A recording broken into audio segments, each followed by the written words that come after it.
नमस्कार दोस्तों, स्वागत है आपका फिर से सफलता की ओर में। आज की वीडियो में हम डिस्कस करेंगे first order higher degree differential equations. अब तक हमने जो किया है वो है फर्स्ट ऑर्डर फर्स्ट डिग्री। थोड़ा सा एक बार रिवाइज कर लेते हैं। तो first order first degree, first order first degree के हमने 4 से 5 टाइप किए हैं, अगर किसी को याद हो। पहले वाला क्या था? Variable separable, variable separable.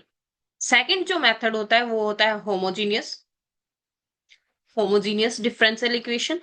और थर्ड जो मेथड था वो था हमारा linear differential equation, linear differential equation. जो फोर्थ मेथड हमने किया था वो था exact differential equation, exact differential equation. और एग्जैक्ट डिफरेंशियल इक्वेशन में अगर इक्वेशन डायरेक्टली एग्जैक्ट बन रही है कि curl M by curl y is equal to curl N bye curl x आ रहा है तो कोई इश्यू ही नहीं है, डायरेक्टली सॉल्यूशन कर दो। अगर एग्जैक्ट नहीं है तो हम क्या निकालते हैं? Particular integrals. और पर्टिकुलर इंटीग्रल के भी हमने 4 टाइप देखे थे। अगर इक्वेशन होमोजीनियस है तो पर्टिकुलर इंटीग्रल हो जाता है M X plus N Y, provided that 1/my+nx, sorry, my+nx, उल्टा कर दिया मैंने, my+nx। अगर आपका इक्वेशन ये बन रही है curl m by curl y minus curl n by curl x divided by n, और ये सिर्फ आ रहा है फंक्शन ऑफ x, तो आपका इंटीग्रेटिंग फैक्टर आ जाता है e raise to power integral F X D X. On the other hand, अगर मैं थर्ड पार्ट की बात करूं तो curl n by curl x minus curl m by curl y divided by m, अगर ये सिर्फ फंक्शन आ जाए y का तो फिर ये यहाँ इंटीग्रेटिंग फैक्टर आ जाता है e raise to power integral f y d y. और fourth part to find out the integral, particular integral, हमने क्या किया था कि हम मान लेते हैं कि let x raise to power alpha y raise to power beta is a particular integral, और फिर curl m by curl y is equal to curl n by curl x put करके क्या कर देते हैं? अल्फा और बीटा की value निकाल देते हैं और फिर इक्वेशन को क्या बना देते हैं? Exact differential equation. तो हमने ये किया था फर्स्ट ऑर्डर फर्स्ट डिग्री। तो first order first degree complete हो गया। अब देखते हैं फर्स्ट ऑर्डर बट डिग्री ज्यादा हो जाती है। तो यहाँ पर हमारे पास ना 4 टाइप होते हैं। फर्स्ट टाइप जो है फर्स्ट ऑर्डर हायर डिग्री के, we do have 4 types. Type 1 types देखते हैं। एक होता है टाइप 1, वो है solvable for p, solvable for p. Second type जो है वो आता है solvable for y, solvable for y. Third type जो है वो होता है solvable for x, solvable for x. और जो फोर्थ टाइप है उसकी एक स्पेसिफिक इक्वेशन होती है, स्पेसिफिक टाइप है जिसे हम कहते हैं क्लैरेट्स इक्वेशन, क्लैरेट्स इक्वेशन। ये भी देखेंगे क्या होते हैं। तो आज की वीडियो में हम ये 4 टॉपिक डिस्कस करने वाले हैं, solvable for p, solvable for y, solvable for x and Clairaut's equation. बिना टाइम वेस्ट किए हुए चलो स्टार्ट करते हैं हमारे फर्स्ट पार्ट से। फर्स्ट टाइप जो होता है वो है इक्वेशन सोल्वेबल फॉर पी। तो इसमें क्या करोगे? ये एप्लीकेबल होता है आपका अगर जो गिवन ऑर्डिनरी डिफरेंशियल इक्वेशन है उसको आप किसी तरह से फैक्टराइज कर पाओ। किसमें? In the variable p। अगर आप उसको लीनियर फैक्टर्स में कन्वर्ट कर पा रहे हो तो फैक्टर्स बनाने पर ऐसा कुछ बन जाएगा, p-1 factor into p-2 factor plus p- सम अनथ फैक्टर। n लीनियर फैक्टर्स में लीनियर फैक्टर्स होने चाहिए। लीनियर फैक्टर्स में आपने ब्रेक कर लिया, फिर हर एक फैक्टर को आपको क्या करना है? इक्वल टू 0 पुट करना है। तो पहले फैक्टर को अगर मैं इक्वल टू 0 पुट करती हूँ तो मुझे मिलेगा p is equal to f1xy। Second से हमें मिलता है p is equal to f2xy। Similarly nth factor से हमें मिलता है p is equal to fnxy। फिर अब ये क्या बन गया? हर एक इक्वेशन आपकी क्या है? p। एक यहाँ पे क्या होता है? dy बाई dx को p कहते हैं।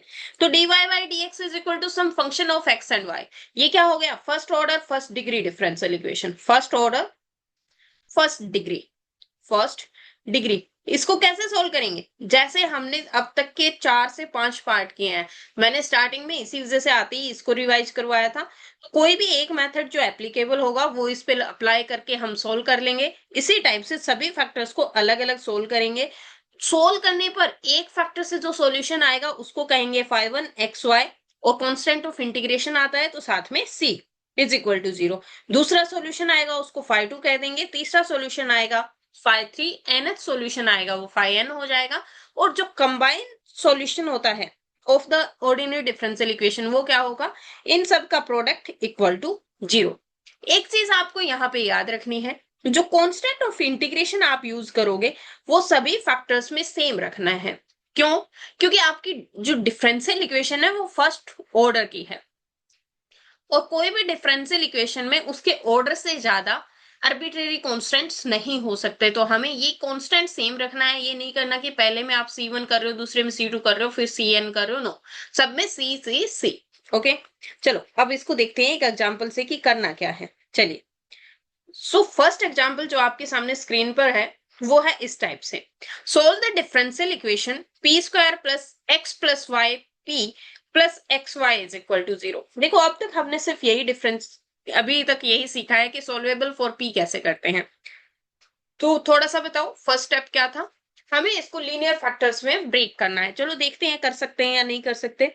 तो मैं लिखूंगी p square x plus y p plus x y is equal to 0। ये है p square plus x p plus y p plus x y is equal to 0। अब मुझे दिख रहा है कि यहां से p कॉमन आ रहा है, तो if I do take p common तो क्या आ रहा है, p प्लस एक्स, इधर से y कॉमन आ गया तो फिर से p प्लस एक्स बन गया। दोनों के इनसाइड चीजें सेम है, ये वाला ब्रैकेट सेम है, तो इसको कॉमन लेके हमारे पास क्या बन गया, linear factor p plus y p plus x is equal to 0। ये था हमारा स्टेप 1, फैक्टराइज तो हमने कर लिया। स्टेप 2 क्या कहता है, equate each factor to equal to 0। So यहां से हमें मिलेगा p plus y is equal to 0 and p plus x is equal to 0। अब इसको कैसे सोल्व करना है, p को लिखो dy by d x plus y is equal to 0। तो ये क्या होगा, मैं इसको लिख सकती हूँ dy by d x is equal to minus y. अब किससे सोल्व कर सकते हैं, वेरिएबल सेपरेबल से, y का वेरिएबल y के साथ, x का x के साथ, is equal to minus d x. Integrate कर दो, 1 by y log y is equal to minus x plus c, और यहां से हम लिख सकते हैं log y plus x is equal to c. अब नेक्स्ट इक्वेशन क्या आ गई, यहां से dy by d x plus x is equal to 0, और you can say dy by d x is equal to minus of x into dx। अब ओहो, dx यहां से हटके ही तो आ जाएगा, तो dy is equal to minus of x dx, और ये क्या हो गया, y is equal to minus x square by 2 plus c, और हम लिख सकते हैं y plus x square by 2 minus c is equal to 0। यहां भी मुझे यही लिखना था क्योंकि सबको एक साथ करेंगे ना, log y plus x minus c is equal to 0। तो ये मेरा phi1 सॉल्यूशन हो गया, ये phi2 सॉल्यूशन हो गया, देयरफॉर कंबाइंड सॉल्यूशन क्या हो जाएगा, और कंबाइंड सॉल्यूशन इज,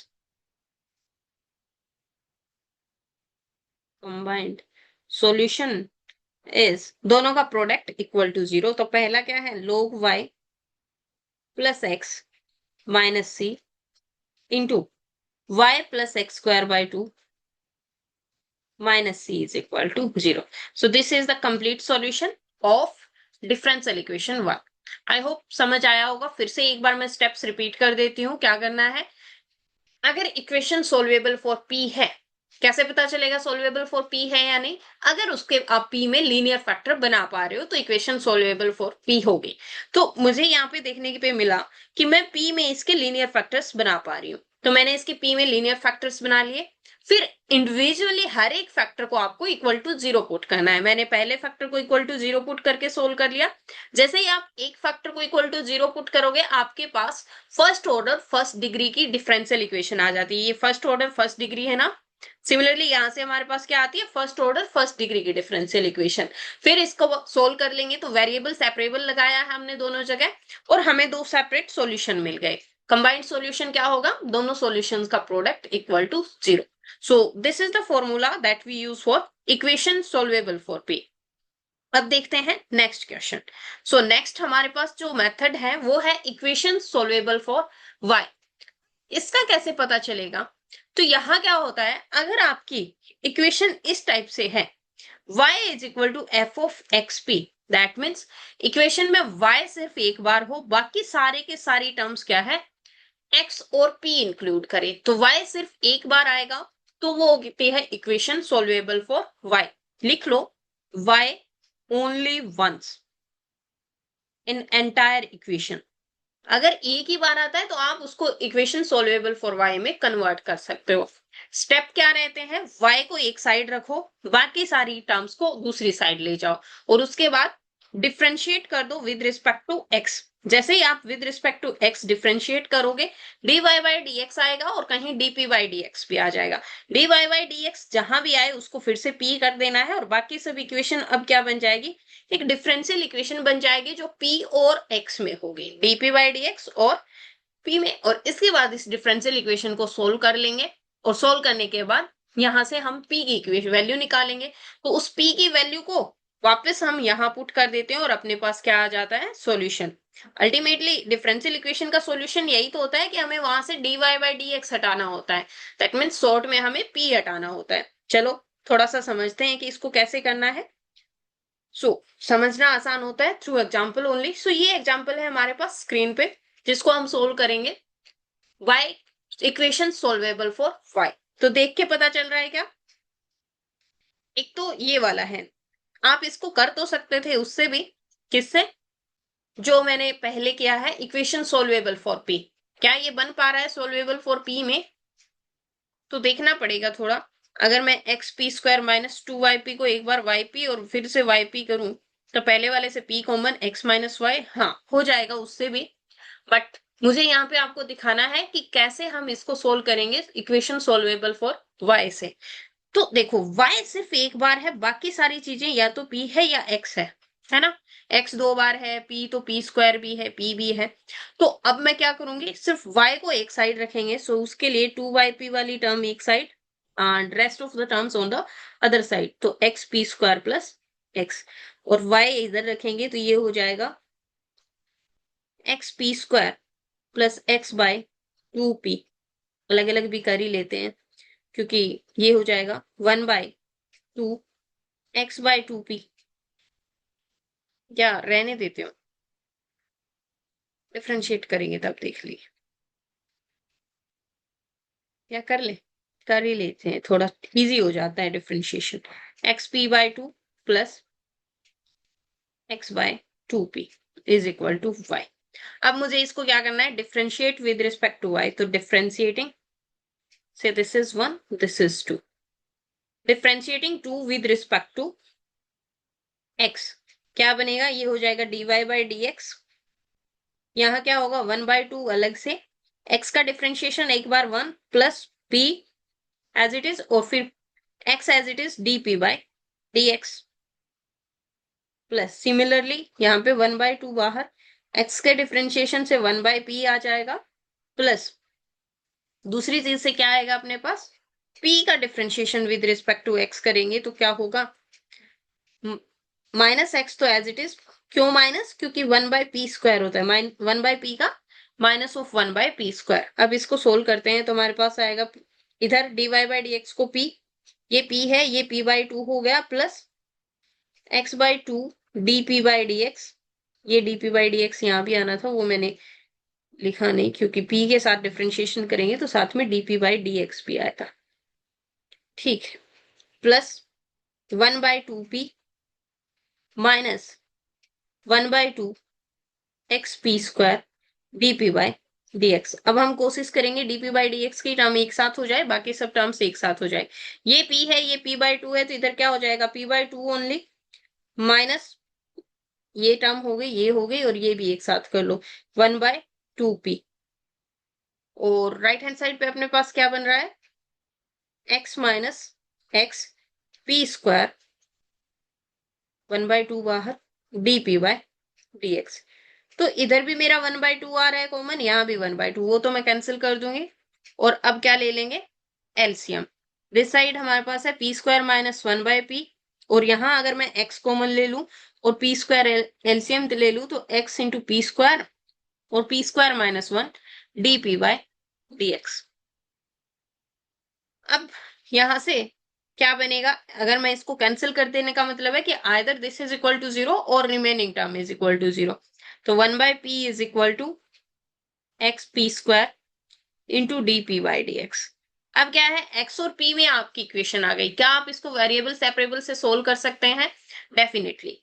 ये यहां से कैंसिल और ये क्या बन गया, d x by x is equal to d p by P.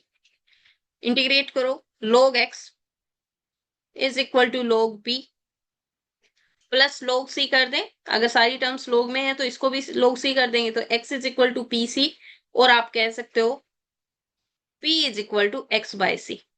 अब क्या करना है, say this is three, substituting 3 in 1, substituting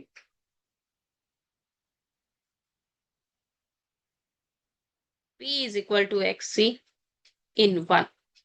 आपके पास क्या आ जाएगा सॉल्यूशन, तो ये है x, p की जगह x by c whole square minus 2y x by c plus x is equal to zero. सब में x आ रहा है वो तो कॉमन ले लो, ये क्या बन जाएगा, x square by c square minus 2y by c plus one is equal to zero. और थोड़ा अच्छे से सोल्व करेंगे तो x square minus 2yc plus c square is equal to 0, और that is the solution। Clear? So इस तरीके से हम सोल्व करते हैं इक्वेशन सोल्वेबल फॉर y। क्या करोगे, y की सारी टर्म्स, y एक साइड बाकी सारी टर्म दूसरी साइड, फिर डिफरेंशिएट कर दो with respect to x, dy by d x आएगा उसको p कट पुट कर लो और उसके बाद इक्वेशन को बना लेना है। आदर वेरिएबल सेपरेबल बनेगा, होमोजीनियस बनेगा, या जो भी बनेगा उस हिसाब से टर्म्स को सोल्व करके। तो that is equation solvable for y। Next है हमारा type equations solvable for x। यहां क्या होगा, जो आपकी इक्वेशन होगी उसमें सिर्फ x एक बार आएगा, x only once. Solvable for y में y एक बार आता है, सोल्वेबल फॉर x में x एक बार आता है। सो इसमें क्या करना है, x को एक साइड रखना है और बाकी सारी टर्म्स को दूसरी साइड लेके जाना है। उसके बाद इसका डिफरेंशिएशन करना है हमें y के साथ। तो आपके पास dx बाई डी आएगा और उसको क्या लिख देंगे, 1 बाय p। और फिर से अब जो आपके पास इक्वेशन आएगी वो p और y के अंदर आएगी, एक डिफरेंशियल इक्वेशन, उसको सोल्व कर लेना है। और फिर क्या आएगा, वहां से सोल्व करके हमारे पास p की वैल्यू आ जाएगी, उस p की वैल्यू को बैक सब्सटीट्यूट कर देना है हमारी डिफरेंशियल इक्वेशन में, तो वो आपका जनरल सॉल्यूशन हो जाएगा। चलिए देखते हैं विद एग्जांपल। सो आपके सामने ये एग्जांपल है, यहाँ पे देखो, देख के पता चल रहा है कि ये क्या है, y आपका 2 बार है, p भी 2 बार है, x ही सिर्फ एक बार है। तो आप इसको सोल्व किससे कर सकते हैं, इक्वेशन सोल्वेबल फॉर x। उसका फर्स्ट स्टेप क्या होता है, x को एक साइड बाकी सब एक साइड, तो ये हो जाएगा y minus p square y divided by 2p। और मैं इसको लिख सकती हूँ x is equal to y by 2p minus p y by 2, differentiating with respect to y। अगर y के रिस्पेक्ट में डिफ्रेंशिएट कर रहे हैं तो क्या बनेगा, dx बाय dy। अब फर्स्ट टर्म को अगर y के रिस्पेक्ट में डिफरेंशिएट करेंगे तो पहले तो 2p एज इट इज आ जाएगा। अब क्या आएगा, अगर मैं y by two as it is लिख दूं और p का डेरिवेटिव क्या होगा, 1 बाय पी स्क्वायर, माइनस का साथ में वो पहले लिख दिया, and then dp by dx minus, first it would be p by two, second क्या हो जाएगा, minus y by two dp by dx। अब वो d x by d y को क्या लिखते हैं, 1 by p is equal to 1 by 2p minus, मैं dp बाय dx के टर्म्स को एक साथ करूंगी तो दोनों में y बाय टू कॉमन दिख रहा है, वो y बाय टू कॉमन लेके 1 बाय पी स्क्वायर माइनस लिया तो ये प्लस 1 हो गया, dp by dx minus p by two.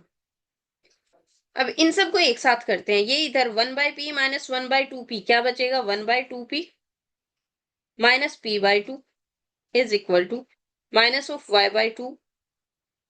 ये माइनस वाली टर्म रहेगी क्या, ये माइनस है, ये भी माइनस है, अच्छा ये माइनस माइनस इधर आके प्लस हो जाएगा।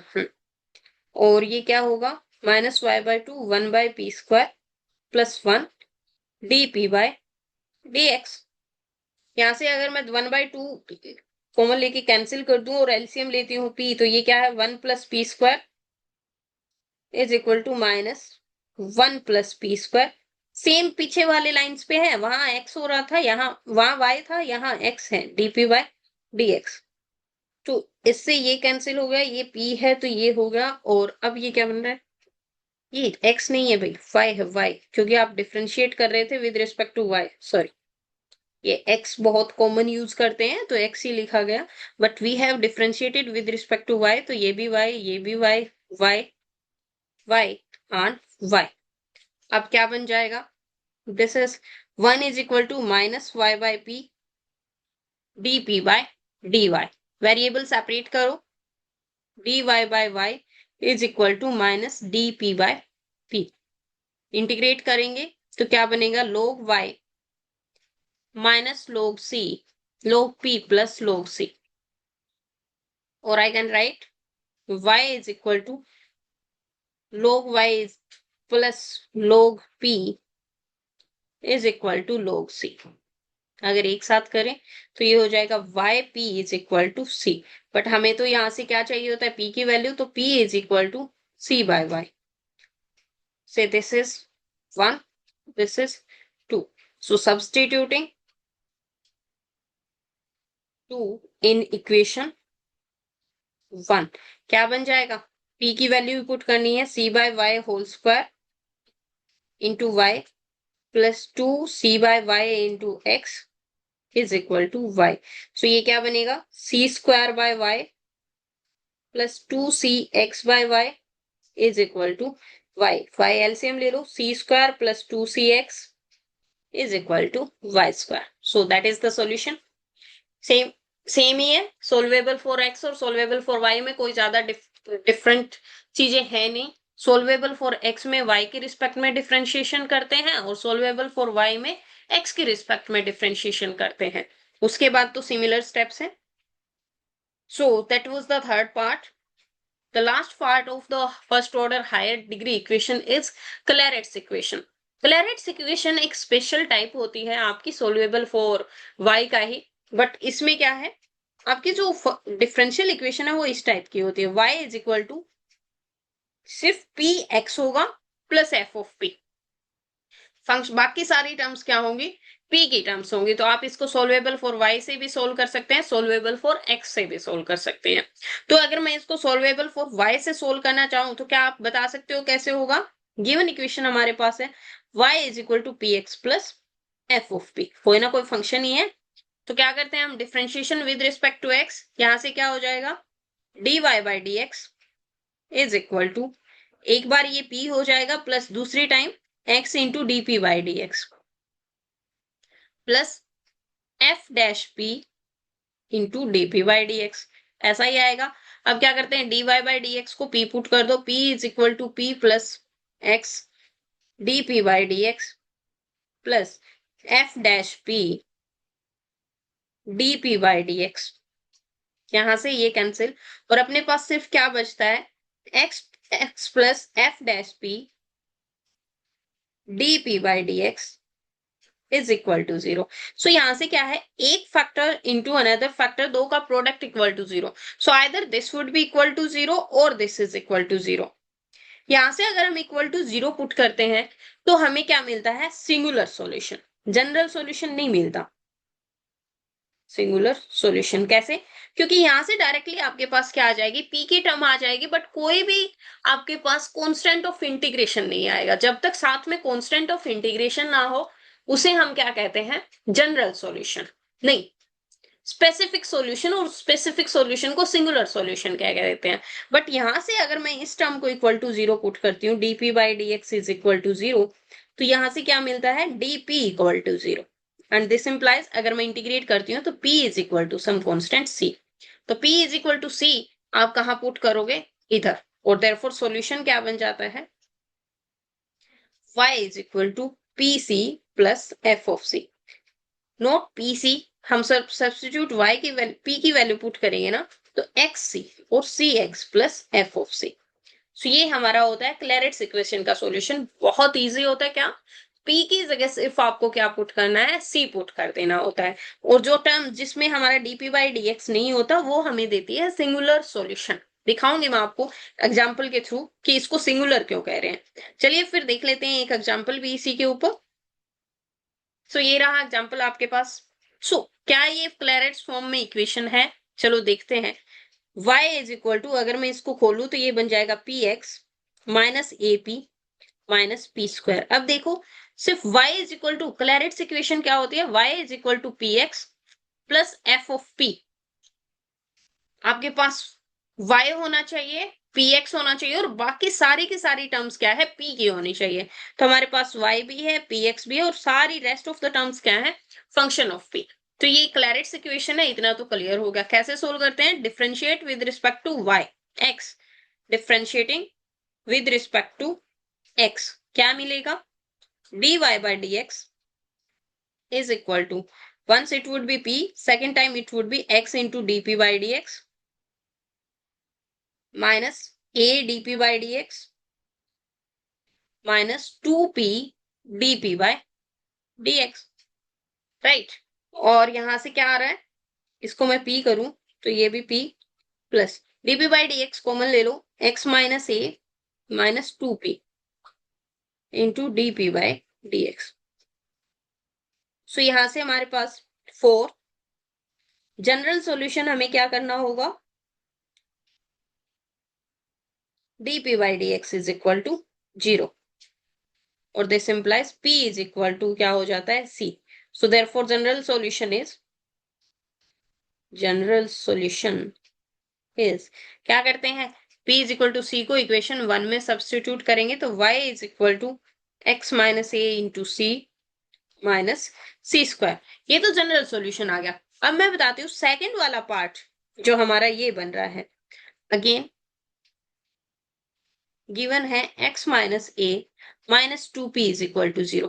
तो फर्स्ट इक्वेशन को अगर आपको सोल्व करना हो तो p की वैल्यू ही तो पता होनी चाहिए, बट यहां से डायरेक्टली आपको p मिल रहा है, 2p is equal to x minus a, और p is equal to x minus a by 2। A यहाँ पे गिवन वैल्यू है, कोई आर्बिट्रेरी कांस्टेंट नहीं है। अगर मैं ये p की वैल्यू सब्स्टिट्यूट करूं तो y इक्वल टू क्या आ रहा है, x minus a by 2 minus x minus a by 2 whole square, यही बन रहा है। ये हो गया y is equal to x minus a whole square by 2 minus x minus a whole square by 4 हो जाएगा। सो ये प्लस बच जाएगा बस, क्योंकि वो इसका हाफ है, होल स्क्वायर बाय 4। और अब इस इक्वेशन में आप देखोगे there is no constant of integration, no constant of integration. और अगर कांस्टेंट ऑफ इंटीग्रेशन नहीं होता है तो वो हमारे पास क्या होता है, सिंगुलर सॉल्यूशन। जनरल सॉल्यूशन में कंपलसरी है सिंगुलर सॉल्यूशन। जनरल सॉल्यूशन के लिए आपके पास वहां पे कांस्टेंट ऑफ इंटीग्रेशन होना चाहिए। ये क्या था, Percy is constant of integration. Constant of integration कब आता है, जब आप इंटीग्रेट करते हो किसी चीज को। यहां तो हमने इंटीग्रेशन का कहीं यूज ही नहीं किया। सो वो फैक्टर जिसमें डीपी बाई डीएक्स नहीं है, उससे अगर हम पी की वैल्यू निकाले तो हमारे पास सिंगुलर सॉल्यूशन आता है। पर दूसरा फैक्टर वहां dp by dx is equal to 0 है, तो जिसमें डीपी बाई डीएक्स इन्वॉल्व है, वहां से अगर आप पी निकाल के सोल्व करते हो ऑर्डिनरी डिफरेंशियल इक्वेशन को, तो आपके पास क्या आता है, जनरल सॉल्यूशन। आई होप दोनों में आपको क्लैरिटी हो गई होगी। एक में कांस्टेंट ऑफ इंटीग्रेशन का इन्वॉल्वमेंट होता है, दूसरे में नहीं होता। So that was it for higher order, हाँ, first order higher degree. So अगर आपको वीडियोस समझ आ रही हैं तो इस टाइप के और वीडियोस देखने के लिए कंटिन्यू वॉचिंग, लाइक शेयर और सब्सक्राइब करना ना भूलें। Thank you.